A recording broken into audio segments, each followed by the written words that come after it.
기도하고 시작하겠습니다. 하나님 아버지 너무나 감사합니다. 오늘 귀한 자리 다시 마련해 주시고 진리의 말씀 아래 저희들 하나로 함께 할 수 있도록 인도해 주셔서 감사합니다. 말씀을 사모하고 그 말씀을 통하여 영원한 하나님의 능력을 맛보며 여호와 하나님만 경외하는 삶이 될 수 있도록 오늘 이렇게 좋은 시간을 또 마련해 주셨습니다. 보혜사 성령께서 인도하여 주시고 또 죄와 명철을 더하셔서 기록한 진리의 말씀, 먼저 연구된 이 귀한 성경신학 자료를 통해서 또 하나님의 말씀의 권위에 복종하는 귀한 주의 백성들 될 수 있도록 이 시간을 꼭 지켜주시옵소서. 예수님의 이름으로 기도드렸습니다. 아멘. 네, 예고해드린 대로 오늘 신명기 14장 3절부터 보겠습니다. 신명기 14장 3절 보겠습니다.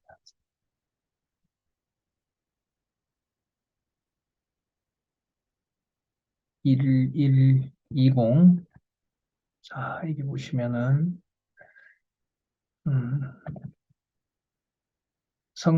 백성을 성별하는 규례가 나오죠. 신명기 내용을 우리가 잠시 보면, 신명기가 이제, 에, 호렙산 언약 재교육이죠. 1장에서부터 4장까지 과거의 회고와 권고, 그리고 5장에서부터 11장까지 계명에 대한 교훈, 그 다음에 규례가 먼저 나오죠. 규례가 먼저 12장에서부터 18장까지 나오고요.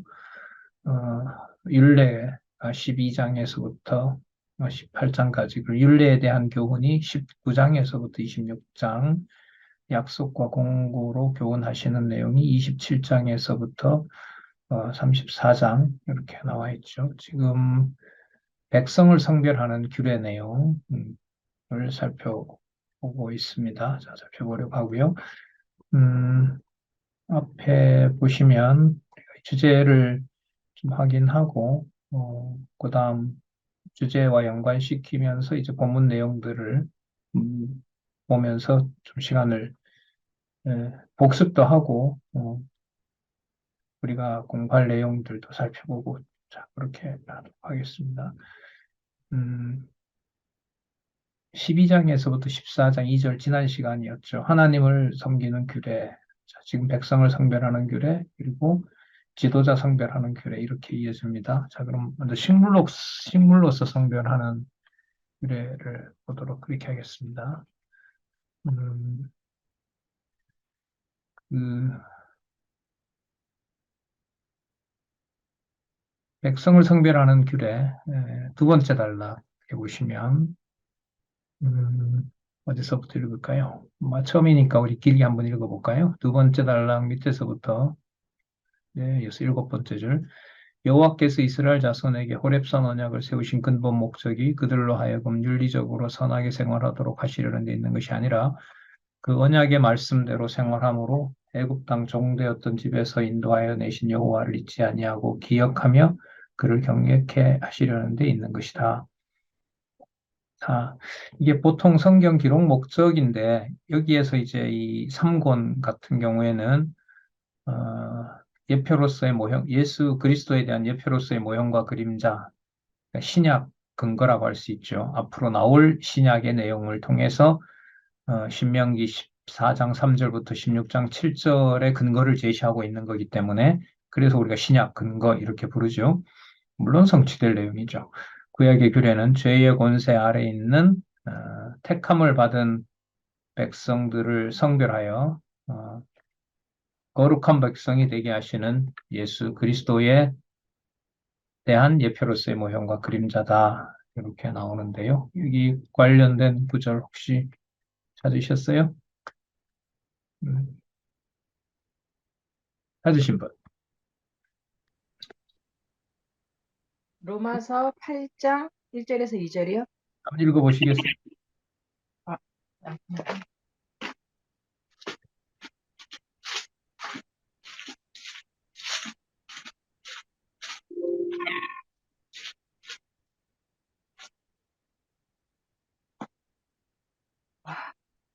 그러므로, 잠깐만.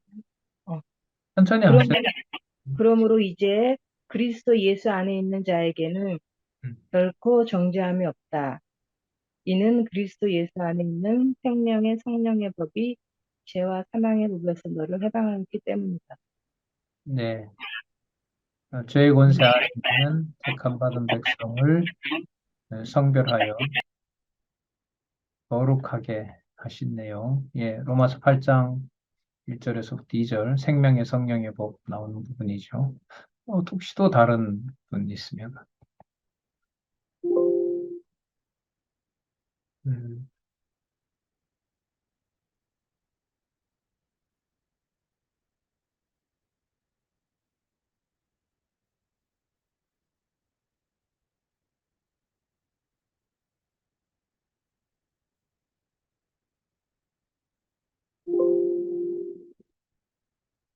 없어요?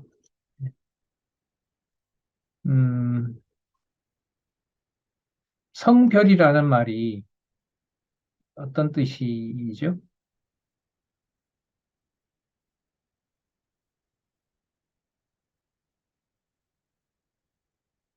거룩이 거룩 성자잖아요. 구별하는 거잖아요. 그러니까 거룩해 한다는 말이 곧 그 구별하는 걸 말하는 거란 말이죠.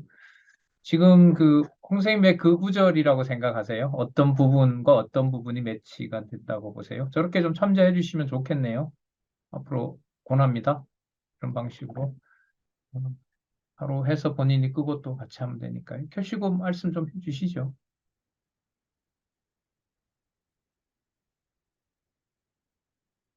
선생님 나가셨어요. 아, 그때는 생각했는데 기억이 잘 안 나가지고. 아, 그때는 생각했는데, 네, 뭔가 그때, 네. 성령께서 막 함께 하셨는데, 제가 지금은 조금만 좀 생각해서 좀 이따 말씀드릴게요. 좀 생각 좀 해요. 그래요? 몇 장 몇 절인지 다시 한번 알려주시겠어요? 로마서 8장 1절에서 2절이라고 똑같지는 않지만 음, 제가 가능하면 이걸 똑같이 하면 좋아. 근데 너무 이거 힘들더라고요. 똑같이 그거를 하려 했더니 네. 혹시 사전 그 공부를 안 해가지고 공부해 오셨는데요, 뭐. 아니요. 그게 너무 어려워가지고 진짜 힘들더라고요. 어려워요? 네, 뭐가 어려우세요? 성경 아, 찾는 게 어려워요? 네, 똑같이 찾는 거를 음, 그걸 앱도 봤는데 음, 똑같은 게 나온 것도 없고 거기에서 비슷한 거를 또 찾으려고 노력도 했었고 근데 그 과정이 필요하죠, 사실. 그 다른 분들 혹시 로마서 8장 1절에서부터 2절 들으시고 그게 이런 구절 같네요라고 혹시 해주실 분 안 계세요?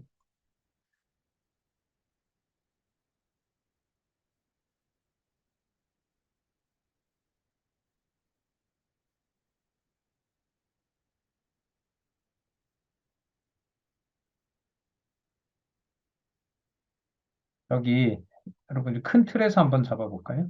음, 그 거룩이라는 거 있잖아요. 여기 거룩한 백성, 거룩. 이 거룩이라는 주제가 무엇인가에 나온 거 여러분 알고 계시죠? 그죠? 예. 그리고 성경 개론 제목에 거룩과 관련된 부분이 혹시 기억나세요? 혹시 금소거 하시고 한번 말씀해 보시겠어요?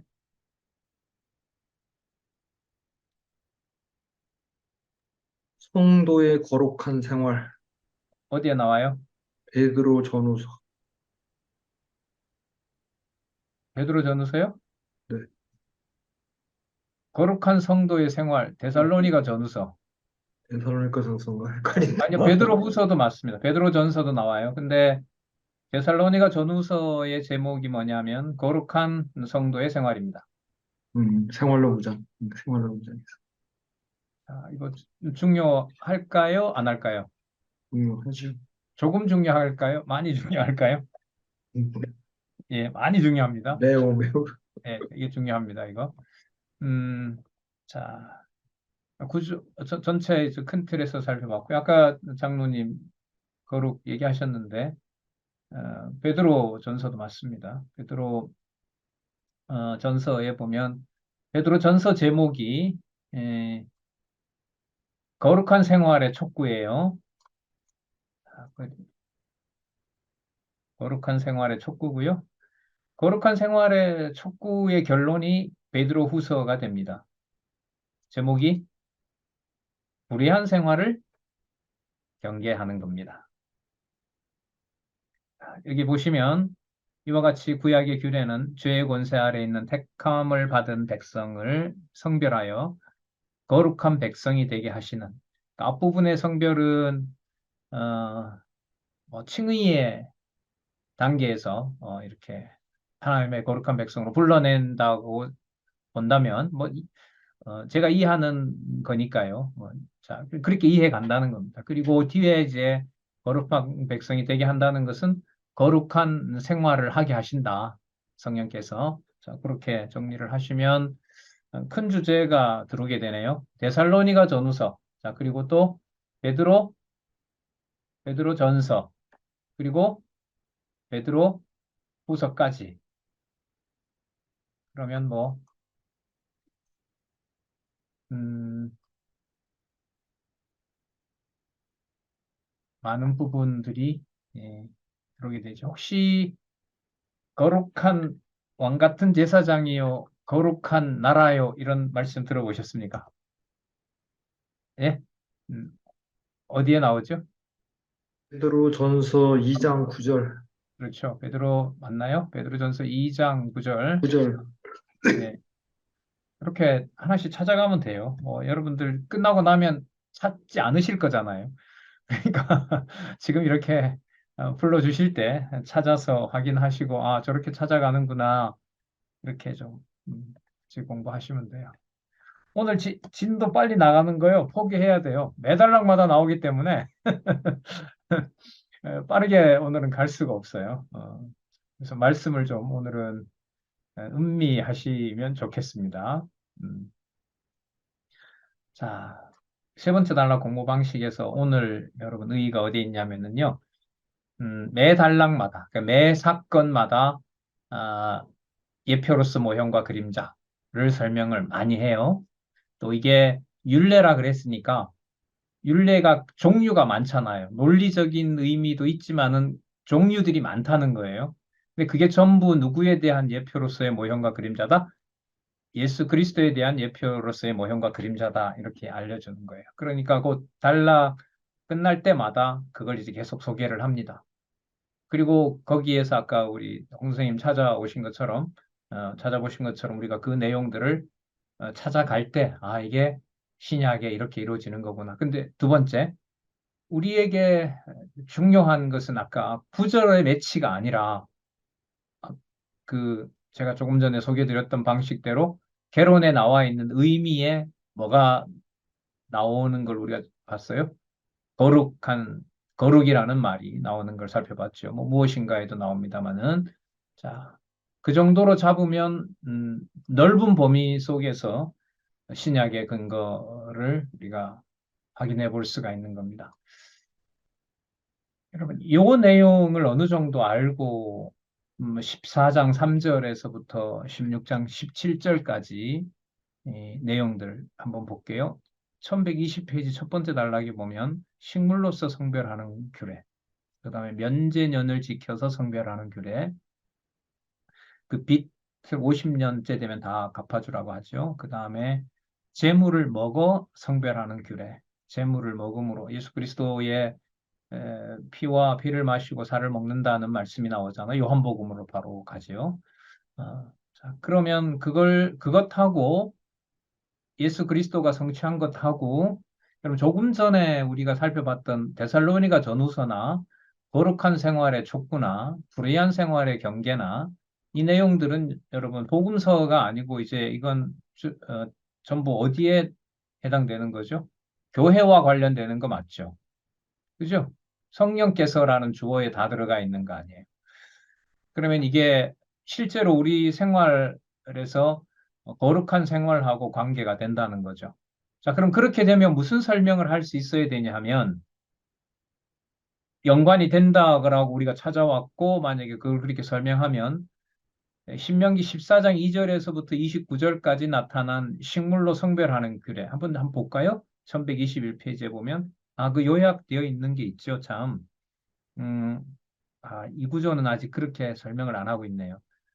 무슨 뜻이냐면, 1120페이지 한번 보세요. 1120페이지에 보시면, 양쪽 가로 1, 식물로서 성별할 것 이렇게 나오죠. 거기 몇 장 몇 절로 이렇게 설명을 안 하고 나중에 가면 이제 몇 절부터 몇 절까지 이렇게 얘기를 하는데 음, 한번 쭉 읽어 보겠습니다. 1120페이지 맨 마지막 단락 위에서부터 두 번째 줄. 여호와 하나님께서는 이스라엘 백성을 이방 백성과는 달리 거룩히 구별하시고 짐승과 물고기와 새들 가운데 부정한 것은 먹지 말고 정결한 것만 먹으라고 하셨다. 이와 같은 규례들은 이스라엘 자손이 지켜 행함으로 거룩히 구별된 백성이 되는 것이다. 이는 이방 백성이 불결한 것이나 정결한 것을 가리지 않고 식물로 취하기 때문이다. 이렇게 구약 시대에는 불결한 것을 먹으면 불결해지고 정결한 것을 먹으면 정결해졌다. 이렇게 하고 이제 요한복음 6장 32절에서 33절로 가는데 어, 그 3절에서부터 8절 한번 보시면 성민이 먹을 수 있는 정결한 짐승들, 자, 먹을 수 있는 거. 그다음 한 장 넘겨보시면 9절에서부터 20절 성민이 먹을 수 있는 정한 어족과 새들. 다음 14장 21절 죽은 것은 객이나 이방인에게 팔아버리라고 명함. 그리고 22절에서부터 27절 소산의 11조를 택한 곳에서 먹고 배우라고 명함. 그다음 1126페이지 3년 끝에 11조를 먹게 할 자들에 대하여 가르쳐 줌. 여러분, 지금 요 내용들이 이제 식물로서 성별한 내용이거든요. 좀 제목도 이런 걸 탁 다는 것도 진짜 쉽지가 않은데 요약, 단락 요약까지 하고 예, 안내를 해주시고 있습니다. 여러분, 요 내용하고 뭐하고 관계가 된다는 거였죠. 데살로니가 전후서, 베드로 전후서, 베드로 전서, 또 베드로 후서. 그리고 거룩히 구별한다라는 여러분 내용들은 신약에 적겠어요? 많겠어요?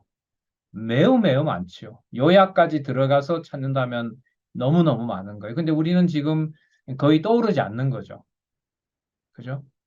떠오르지 않는 거예요, 이 개념들이. 그래서 앞으로 이제 미래 이 세대들의 공부 방식에서 이 세 번째 단락의 이 방식이 공부가 글쎄요, 자꾸 이런 가정을 하면 참 자꾸 시험에 드는데 이 세 번째 단락 공부를 소홀히 하면서 성경 신학을 지켜나간다는 게 가능할까? 성경 강론 저자의 성경 개론 서론이고 성경 강론집 본론이고 성경 신학 이제 개론이 결론이 이렇게 구조가 되어 있는데 이 세 번째 단락의 이 성경 전체를 오가는 이 틀이 약하면 성경 신학 개론 거기로 갈 수가 있을까? 이런 좀 인간적인 생각을 좀 많이 자꾸 하게 돼요.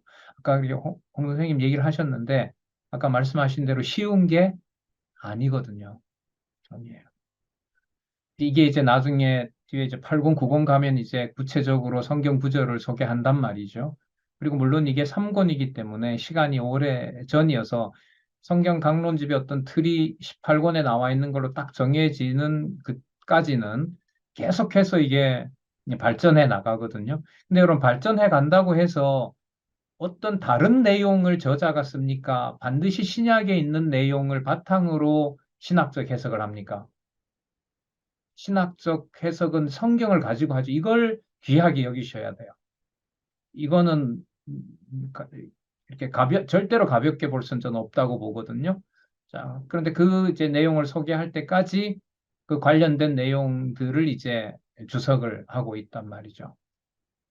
음, 이게 3차 개정판이 나왔고, 또 강론집 쓰면서 개론이 지금 이게 3권이니까, 그럼 3권 쓰면서 기존에 있던 개론을 그냥 놔둘까요? 그것마저도 또 이렇게 개정을 할까요? 개정을 하지요. 계속 개정을 해나가거든요. 그리고 강론집 2014년에 마친 다음에 다시 또 뭐 했어요? 성경 개론을 다시 또 개정을 내잖아요. 4차 개정이. 그럼 여러분 그 개정을 해나간다는 게 내용을 개정한다는 건가요? 아니면 성경 신학을 더 선명하게 소개하는 데 맞추고 있을까요? 후자일 거 아니에요. 근데 아까 홍생님이 처음에 얘기했던 대로 제가 오늘 진도는 우리가 크게 나갈 수가 없는 게 지금 곧 나올 텐데 매 단락마다 예수 그리스도를 소개하거든요. 그럼 여러분 그 내용이 맞을까요? 죄송합니다. 맞을까요? 틀릴까요? 당연히 맞지요. 어디에 근거해야 한 근거이기 때문에 성경 본문에 근거한데 왜 틀리냐는 거죠. 근데 우리에게 남겨진 과제는 뭐냐면 그런 방식의 공부를 우리가 하지 않았다는 거예요. 예, 하지 않았어요. 그래서 우리가 지금 세 번째 단락 공부를 한단 말이에요. 예. 그리고 아까 선생님 얘기했던 대로 시간이 조금 걸릴까요? 많이 걸릴까요? 많이 걸려요. 대한성서공회 유료까지 하시고 권사님들 깔았는데 활용 좀 하세요. 성경환 권사님 웃으시는 게 한다는 말인가요? 안 한다는 말인가요? 일단 유익하죠. 유익한 거 맞죠? 예, 예. 어쨌든 활용을 좀 하셔서 따라가야죠. 공부하는 학생인데, 이렇게 저자의 안내를 우리가 받고 있으니까 따라가야죠. 그래서 제가 좀 질문을 드렸던 거예요. 다음 세대의 이 세 번째 단락의 공부 방식이 약화되면, 그건 성경을 일단 모른다는 말이 되고, 성경을 모르면서 구조를 안다는 말은 말이 안 되는 거고, 구조를 안다고 했을 때는 어디 양쪽 가로 있든지 한쪽 가로 있든지 간에 묶어주는 그 개념에서 핵심적인 개념들을 끌어내야 되고, 이런 어떤 과제들이 이렇게 충족이 돼야 되거든요. 예, 보통 앉아서 대충 보는 시간으로는 되진 않고, 막 그런 마음이에요. 사실 해보시면 아마 이게 어떤 상황인지 아실 것 같아요. 자, 단소리 그만하고 1121페이지로 가서 자, 이렇게 신약 근거 가져온 부분 살펴보겠습니다. 식물로서 성별할 것 먹는 거네요. 자, 이는 예수 그리스도께서 택함을 받은 백성의 영원한 생명의 양식이 되어 주셔서 택함을 받은 백성으로 하여금 거룩히 구별된 성도가 되게 해주시는 것에 대한 예표로서의 모형과 그림자다. 아, 읽어볼까요? 요한복음 6장 32절에서부터 33절. 소리는 안 나오더라도요. 여러분들 각자 다 함께 읽어보셨으면 좋겠습니다. 같이 읽어보겠습니다. 예수께서 이르시되 내가 진실로 진실로 너희에게 이르노니 하늘에서 내린 떡은 모세가 준 것이 아니라 오직 내 아버지가 하늘에서 내린 참떡을 너희에게 주시나니 하나님의 떡은 하늘에서 내려 세상에 생명을 주시는 것이니라. 하늘에서 주신 생명은 양식은 생명을 준다고 이렇게 얘기를 하겠습니다. 여러분 이거하고 레위기서에 있는 그 식물로서 성별하는 거, 그 먹는 거 이거 전부 다 조금 연관되는 걸까요? 바로 연결되는 걸까요? 바로 연결되는 거죠. 여러분 이 말이 무슨 뜻이냐면 예수님께서 신명기 본문을 아셨을까요? 모르셨을까요? 되게 멍청한 질문이잖아요. 모세 율법과 선지자의 글과 이렇게 했으니 예수님 이걸 다 하셨단 말이죠. 그리고 거기서 이제 성령을 약속하시고 성령께서 오셔서 유대인과 이방인에게 주시는 생명의 양식도 신명기서를 배제할까요? 신명기서에서 언약되었던 것을 다 성취하는 걸까요? 예, 그렇겠죠. 그리고 아까 성령께서 교회를 세우시는 것과 관련해서는 아까 데살로니가 전후서, 베드로 전서, 그다음 베드로 후서까지 그리고 각각의 단락에 들어가서 거룩과 관련된 구절 아까 찾아오셨던 로마서 8장 1절에서부터 12절. 그럼 이렇게 되면 이 거룩이라는 개념, 성별 개념 가지고 어디로 확대될 수밖에 없어요? 성경 전체로. 자, 신명기는 어디에 재교육이었습니까? 신의 언약 재교육, 출애굽까지 가는 거죠. 그리고 나중에 돌아와서 에스라, 느헤미야 거기에 보면 다시 율법서 또 읽잖아요. 이거 몇 단계 지나면은 뭐 10단계까지 갈 필요도 없어요. 몇 단계 지나면은 뭐하고 다 관계돼요? 성경 전체와 관계돼요. 여러분, 이런 구조를 지금 이렇게 얘기했던 구조를 어느 속에 머리에다 두고 신약의 어떤 구절 로마서 8장 1절에서부터 2절을 읽는 것하고요. 그냥 유사한 개념이 로마서 8장 1절에서부터 2절에 나오기 때문에 읽는가 하고, 여러분, 감이 다를까요? 엄청 같을까요? 감이 굉장히 다를까요? 굉장히 다릅니다. 이게 세 번째 단락 공부의 과정이라고 보시면 돼요. 그렇게 되려면 성경 많이 찾아야 되고, 많이 봐야 되고, 확인해 가야 되고, 이런 과정이 필요한 거죠. 네. 네. 그 다음에, 성민이 먹을 수 있는 정결한 짐승들에 대해서 알려주고요. 그 다음에 14장 9절에서부터 20절, 성민이 먹을 수 있는 정한 어족과 새들을 알려줍니다. 63페이지에는 그 사도행전 10장 내용이 나오네요. 베드로에게 나타나신 장면요. 자, 1일 2사에 보시면 사도행전 10장 10절에서부터 15절 나오죠. 그 본문의 핵심 요절을 소개하고 있습니다. 하나님께서 깨끗게 하신 것을 내가 속되다 하지 말라는 음성을 들었다. 이는 부정한 고기를 먹는 이방인이라 할지라도 거룩한 생명의 양식인 자, 생명의 양식, 그 요한복음 몇 장이냐면요.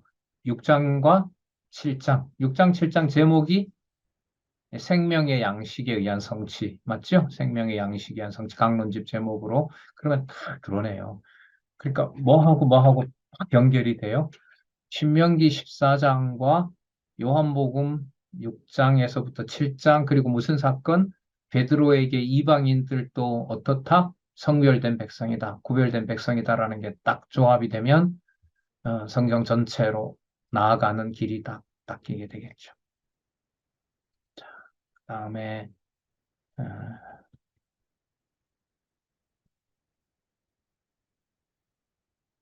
잠시 읽어드릴까요? 6장, 7장, 요한복음 6장에서부터 7장이 세 가지로 되어 있는데, 처음에 생명의 떡을 알게 하십니다. 아까 신명기에 나왔던 것들이 그림 뭐하고 직결되는 거냐면 생명하고 연관되죠. 그 다음에 떡의 능력을 알게 하십니다. 그 다음에 생수의 주를 알게 하십니다. 이렇게 되어 있습니다. 그럼 14장 3절에서부터 8절, 저기 지나왔고요. 22장에서부터 27장 소산의 11조를 택한 곳에서 먹고 배우라고 얘기합니다. 그리고 그 본문에 들어가 보면 즐기라고도 하는데, 여기 뭐 이런 말씀도 나와요. 포도주나 독주 등 물은 내 마음에 원하는 것을 구하고 거기서 내 하나님 여호와 앞에서 내와 권석과 함께 먹고 즐거워하라. 그냥 뭐 정신이 혼미해지는 술, 노아가 먹고 실수했던 술 있잖아요. 그게 하나님께서 어, 즐기라고 하시는 거예요, 여기 보면. 나중에 여러분 이거 나시리는 금하는 술들이 음식이잖아요. 이거 술이란 말이죠. 재판 때도 금하고 있고 이사야 때는 책망하는 데 여기서 놀라운 구절이 나와요. 이걸 주석한 내용을 한번 볼게요. 거기에 또 그리스도와 관계가 되기 때문에 1126에 보시면요. 세 번째 단락 위에서부터 네 번째 줄 11조는 땅의 모든 소득을 거룩하게 속하여 거룩한 백성의 양식이 되게 하시려고 소득의 10분의 1을 하나님께 구별하여 드리는 것이다. 그런데 여기 나오죠. 예수 그리스도가 거룩한 백성이 먹고 영원히 살 수 있는 거룩한 양식. 자, 아까 몇 장이었었죠? 요한복음 6장, 7장. 그 정도만 해도 신약의 중요한 근거 찾았다고 봅니다. 그 다음에 그리고 누가는 모세율법의 첫 해에 처음 난 남자마다 주의 거룩한 자라 하리라 하여 아기 예수를 죽게 드렸다고 하였다. 즉 아기 예수를 첫 해에 처음 난 자로 이해한 것이다. 따라서 11조와 우양에 처음 난 것은 예수 그리스도에 대한 예표로서의 모형과 그림자이다. 11조와 우양에 처음 난, 우리 맏형이다 이런 말도 있고요. 아브라함의 씨가 복수가 아니라 단수다라고 얘기를 하고 있고요. 그리고 초태생이 바로 예수 그리스도를 가리키는 거라고 할 수 있습니다. 음, 이게,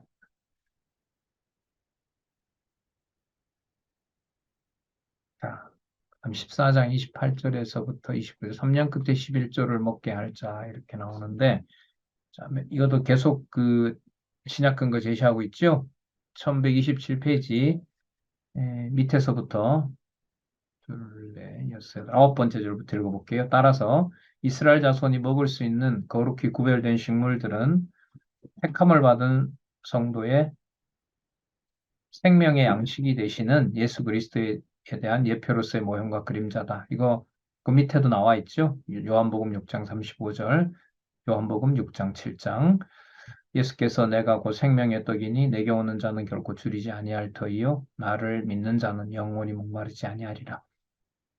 여러분 이 내용을 가지고 이제 본문을 한번 읽어보시면은 이게 이제 신약의 근거를 이렇게 제시하고 있기 때문에 구약의 본문이 다르게 보이는 겁니다. 우리 한번 실험을 해볼까요? 1126페이지에 신명기 14장 28절에서부터 29절. 우리가 지금 세 번째 단락의 근거를 확인한 다음에 지금 본문을 보는 거예요. 한번 볼까요? 매 3년 끝에 그해 소산의 10분의 1을 다 내어 내 성읍에 저축하여 너희 중에 분깃이나 기업이 없는 레위인과 내 성중에 우거하는 객과 및 고아와 과부들로 와서 먹고 배부르게 하라. 그리하면 왜냐하면입니다. 내 하나님 여호와께서 너의 손으로 하는 범사에 내게 복을 주시기 때문에. 진짜 이거 와우네요. 이야. 마지막에 여러분 뭐라 나와요? 누가 복을 주신다 그러죠? 여호와 하나님께서 복을 주시는 거네요. 그럼 앞부분에 나타난 대상도 유대인에게 한정되나요? 유대인을 벗어나나요? 벗어나죠? 그러면 요 말씀을 가지고 예수님께서 요한복음에 생명의 양식으로 오셔서 자신이 유대뿐만 아니라 이방인에게 또 생명의 구주가 된다는 사실을 설명하기 때문에 예수님께서 신명기서 내용을 바탕으로 자신이 하나님이 보내신 바로 복을 주시기 위해서 이 땅에 보내신 생명의 양식이 된다는 것을 설명한다고 연결이 되겠네요. 예. 음. 우리가 지금 신명기를 보고 있으니까요. 세 번째 단락 여러 근거들을 딱 모아서 해당되는 본문을 이렇게 한번 쫙 읽어보면은 그게 누가 보인다고요? 예, 예수 그리스도가 보인다는 거죠. 어. 다음, 음, 면제년을 지켜 성별할 것 갖고 볼게요. 면제년을 지켜. 아, 좀 더 보겠습니다. 죄송합니다. 1127페이지 밑에서부터 네 번째 줄. 그러므로 택함받은 성도는 생명의 양식이 되시는 예수가 구약의 언약대로 오신 그리스도이심을 믿는 믿음에 의하여 이렇게 나오죠. 신약 성경에 믿음으로 말미암는다는 구절이 조금 나올까요? 많이 나올까요? 많이 나옵니다. 믿음으로 말미암아 살리라. 뭐 로마서 여러분 너무 잘 아시는 로마서 1장 17절부터 시작해서 믿음으로 말미암아라는 구절이 로마서 갈라디아서에서 많이 나와요. 칭의의 복음, 그다음에 은혜의 복음에서 믿음으로 말미암아 지금 요 부분이거든요. 예수가 구약의 언약대로 오신 그리스도이심을 믿는 믿음에 의하여 우리가 이제 주체가 되는 것이 아니라 믿음은 선물이라고 했으니까요. 우리에게 선물로 주셔서 우리에게 생긴 믿음, 자, 그 믿음을 담재하고 있도록 성령께서 우리에게 담아 주셨죠. 바로 그 믿음에 의하여 이렇게 보시면 됩니다. 믿음으로 말미암아 요거 이렇게 나왔으니까 그 뭐 대한 성서공예 그 자료 우리 찾는 거 돋보기 너의 돋보기에다가 믿음으로 말미암아 이렇게 한번 넣어 보세요. 그러면 해당되는 구절들이 쫙 나와요. 그리고 찾았으면 기계는요. 믿음으로 말미암아라는 글자만 찾아주는 거예요. 그게 세 번째 단락식으로 연결이 되는 것은 내가 본문을 읽으면서 그걸 확인해야 되겠죠. 그죠? 그런 작업을 하시면 됩니다. 면제년을 직접 성별할 것 한번 가서 볼게요. 15장 1절에서부터 네, 15장 1절에서부터 음,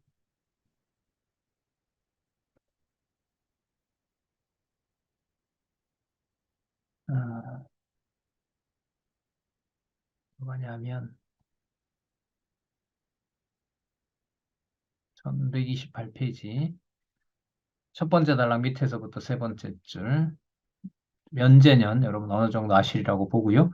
이 규례는 택한 백성이 당연히 갚아야 할 죄의 값을 대속의 죽으심에 의하여 면제해 주시는 예수 그리스도의 대속에 대한 예표로서의 모형과 그림자. 아, 이제 드디어 새로운 공부한 구조가 반갑게 드러내요. 어디죠? 대속도 나왔는데. 예? 아들 사역, 나라 사역. 장량누님 웃어. 진짜 생각 안 나신 거야. 진짜.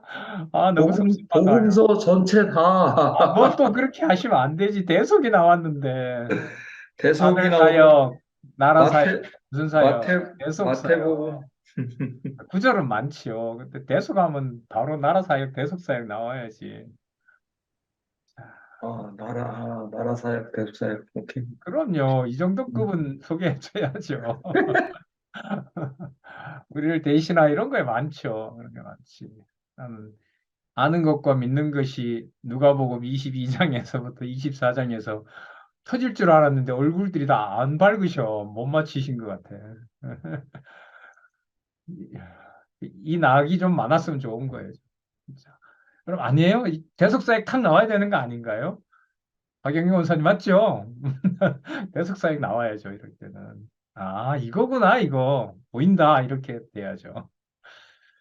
자, 대속사예요. 분명합니다. 누구라도 어디 보낸다? 누구라도 어디 보낸다? 강도라도 보낸다. 뭐 때문에? 대속사에게 위대함 때문에. 그러면, 여러분, 그러면, 저를 보세요. 그러면, 50년 후에 닦아준다. 면제년. 연결돼야 안 돼요. 기가 막히게 되잖아요. 50년 지나면, 뭐, 1년 남았건 49년 복역했건, 너는 오래 했다. 나는 뭐 많이, 나는 오랫동안 그 땅을 빼앗겼다. 그거 다 필요 있어요, 없어? 필요 없어요. 필요 없어요. 뭐 10원을 100만 원을 빚졌건 1억을 빚졌건 10억을 빚짓건 간에 상관없어요. 50년 지나면 모두 다 싹 돌려줘야 돼요. 이렇게 맞아떨어질 수 있냐는 거예요. 이게 누가복음의 대속사역하고 예. 이런 걸 뭐 즐긴다기보다 이거구나. 이 방식이구나. 이 방식이구나. 아, 하나 찾아와가지고 되게 잘난 척 하죠. 죄송합니다. 여러분들도 앞으로 동참해 주시길 바랍니다. 다음 1129, 1129에 가시면 제일 밑에 그 누가복음 7장 42절 있죠? 세 번째 단락. 이상에서 모세가 명한 규례는 택함을 받은 성도의 모든 죄의 대가를 다 면제해 주셔서 성도로 하여금 참 안식 곧 편의심을 얻게 하시는 예수 그리스도의 대속에 대한 예표로서의 모형과 그림자다. 예수께서 시몬에게 빚진 자가 둘이 있어 갚을 것이 없으므로 둘 다 탕감하여 주었으니 둘 중에 누가 저를 더 사랑하느냐고 물어본 사실이 있다. 이는 1130 예수께서 스스로가 빛을 탕감해 주시는 자이심을 밝혀 주신 것이다. 그러므로 택함을 받은 성도는 모든 죄의 대가를 면제해 주셔서 빛을 탕감받아 심령의 기쁨을 누리게 하신 예수가 구약의 언약대로 오신 그리스도이심을 믿는 믿음에 의하여 믿음으로 말미암아 전능자가 하나님의 언약대로 이시는 여호와심을 깨달아 알고 그를 경외하며 섬기게 하는 데 있다. 이게 여러분 첫 권에는요. 개론이 구조적으로 이렇게 되어 있고 떨어지지 않기 때문에 1권, 2권, 3권 어느 정도 권까지는 문장이 여러분 짧을까요? 길까요? 지금처럼 길어요. 네, 길어요. 지금 요 대표적인 거죠. 그러니까 무슨 내용도 가지고 오고 신약 근거도 가져오고 성경 본래 목적도 집어넣어요. 근데 나중에 이제 성경 강론집에는 구분이 되죠. 장세전 근거, 구약과 신약 근거, 그다음에 역사적 사실로 성취된 거, 그다음에 이러한 것은 어떤 목적을 가지고 있다. 이렇게 이제 성경 강론집이 구성이 되는 겁니다. 그렇게 지금 발전해 가고 있는 단계예요. 빛을 탕감받아 심령의 기쁨을 누리게 하신 예수 부분에 해당되는 부분 혹시 찾아오신 분이 있으면 언제라도 끄시고 얘기해 주시면 됩니다. 아, 제가 갈라디아 6장 18절을 찾아왔는데 똑같은 낱말이 있기 때문에 음, 갈라디아 6장 18절 형제들아 우리 주 예수 그리스도의 은혜가 너희 심령에 있을지어다. 심령은 갈라디아서 제목 무슨 복음에 의한 양육? 은혜의 복음에 의한 양육. 그 무엇도 은혜를 빼앗아 갈 수가 없다. 자, 그것까지 좀 염두에 두면서 저는 이제 같은 낱말도 있어서 이렇게 이제 구절 속에 들어가서 좀 찾아봤습니다. 형제들아, 우리 주 예수 그리스도의 은혜가 너희 심령에 있을지어다. 어, 복음의 절대성 나오고 그 다음에 생활 교훈하면서 은혜성, 그 다음에 생활 교훈하면서 이제 결론에 가서 예수의 흔적이 이렇게 끝나잖아요. 어느 무엇도 주 예수 그리스도의 은혜에서 우리를 불편하게 할 수 있는 건 없습니다. 자, 그래서 이제 찾아봤고요. 또 하나는 심령 나오는 구절이 또 있네요. 디모데후서 4장 22절. 디모데후서 4장 22절. 나는 주께서 내 심령에 함께 계시기를 바라노니 은혜가 너희와 함께 있을지어다. 그러니까 이게 안부 차원이 아니라 하나님께 찬송하는 내용입니다. 찬송하는 내용이 바로 그 심령의 기쁨이라는 게 결국 찬송의 요건이니까요. 그 다음에 15장 7절에서부터 11절 가난한 형제의 요구대로 넉넉히 구워 주라고 명하시는데 그 부분은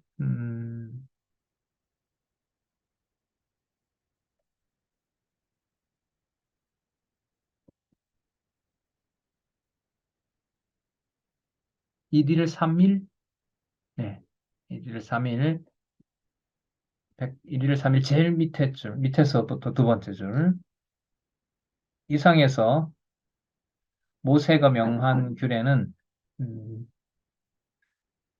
예수 그리스도께서 택함 받은 성도에게 여기 나오죠? 신령한 양식. 아까 오늘 많이 했죠? 요한복음 몇 장? 6장부터 7장까지 생명의 양식. 이렇게 보시면 됩니다. 여러분, 그러면요, 지금 이 내용들을 보시면은 아시겠지만은 먹는 것과 관련해서 예수 그리스도께서 신성에 의한 성취, 아버지께로 오신 분이라는 것을 증명하면서 구주의 신성을 이제 생명의 양식으로 이렇게 전개되잖아요. 그게 요한복음 천례 한 부분의 절반에 해당하거든요. 6장, 7장까지 오니까 거의 뭐 상당한 부분이란 말이죠. 그러면 구약 성경의 모든 이 거룩한 백성 이스라엘에게 주는 먹는 것은 예수님께서 오셔서 설명하신 뭐예요? 자신의 온몸, 피와 살과 관련된 이런 그런 진리와 연관이 된다는 걸 알 수 있겠죠. 요한복음 6장 10절에서부터 13절이 나오네요, 여기. 5천 명 굶주린 무리를 배불리 먹이시고 남은 조각이 12광주리에 차게 하신다. 신령한 양식을 공급해 주시는 내용이 나오네요. 1일 3위. 네. 자, 그 다음에 1일 38, 33, 12절에서부터 18절 형제가 종되었을 때 제7년에 자유케 하라고 명함. 이건 뭐 바로 복음 그리스도의 사역하고 바로 관계가 되죠. 창세기 31장 17절에서부터 18절 거기 보면 야곱의 외삼촌 라반의 집에서 이제 빈손으로 나오지 않고 많은 소유를 갖고 나온다고 했던 거죠. 그 다음에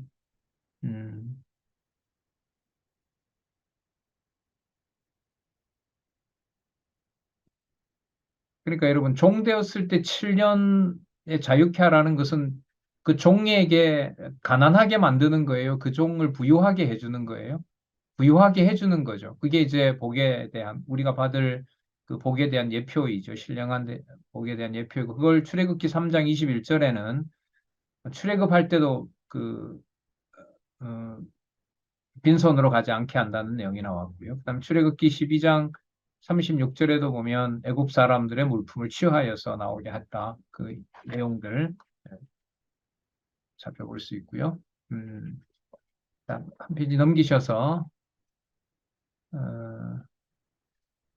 12절에서부터 18절 형제가 종되었을 때 제7년에 자유케 하라고 명함. 여기에서 이제 잘 아시는 말씀 마태복음 11장 28절이 나오네요. 수고하고 무거운 짐진 자들아 다 내게로 오라. 내가 너희를 쉬게 하리라. 여러분 이 구절 너무너무 많이 아시죠? 그죠? 그런데 이게 지금 우리가 공부하는 내용과 연관시켜 봤을 때 무엇을 배경으로 예수님께서 말씀하신 것이다? 7년 안식, 그리고 다 아까 몇 년 무슨 죄가 있었죠? 싹 다 놔줘야 되고 다 돌려줘야 되는 거. 무슨 년? 면제년. 맞죠?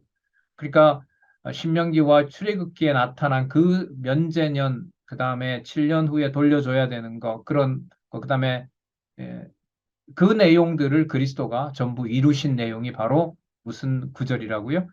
수고하고 무거운 짐진 자들아 다 내게로 오라 내가 너희를 쉬게 하리라고 하는 이 말씀에서 이루었다고 할 수가 있겠죠.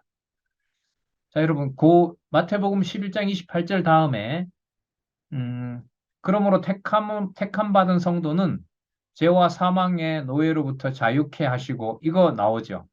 이거 아까 홍문희 선생님 찾아주신 거예요. 로마서 8장 몇 절? 2절. 예, 로마서 8장 2절. 이거는 바로 이 구절 나오죠. 생명의 성령의 법, 그 다음에 죄와 사망의 법에서 우리를 놓았다는 말씀이 있습니다. 음, 자, 2분 늦게 시작해서 2분 더 오시겠습니다. 재물을 먹어 성별할 것. 1일 3호에 보시면 위에서부터 세 번째 줄. 그러나 신약교회 성도들은 영원한 재물이 되신 예수 그리스도를 거룩한 생명의 양식으로 먹게 하여. 자, 예수님 자신이 생명의 양식으로 아까 소개했던 거 몇 장요? 요한복음 6장, 7장. 이거 안 잊어버리시겠죠? 요한복음. 이 되게 중요하네요. 그러니까. 너무너무 중요한 그 개론 구조 속에서는 많은 분량이 들어가 있는 거죠. 먹게 하여 거룩히 구별을 받게 하시는 것이다. 자, 여러분, 거룩히 구별하신다는 그 구절은 제가 한 군데 찾아왔는데요. 어디냐면, 요한 1서, 요한 1서 2장 25절. 거룩한 생명의 양식으로 먹게 하여 여기까지. 예. 자, 잠깐 읽어볼까요? 요한 1서 2장 25절. 그가 우리에게 약속하신 약속이 이것이니 곧 영원한 생명이니라. 자, 그래서 요한복음 6장하고 연관해서 그 구절을 한번 찾아봤고요. 그 다음에 영원한 재물 되시는 예수 그리스도. 이거 거의 이 부분도 거의 다 이제 아실 거예요. 히브리서 몇 장 몇 절? 영원한 성전 재물 제사장. 히브리서 9장 11절 12절. 히브리서 9장 11절 12절. 이거 거의 아주 중요한 구절로 계속 확인하고 있습니다. 네. 네, 잠시 쉬셨다가요. 8시 10분에 그 다음 페이지부터 또 계속 하도록 하겠습니다.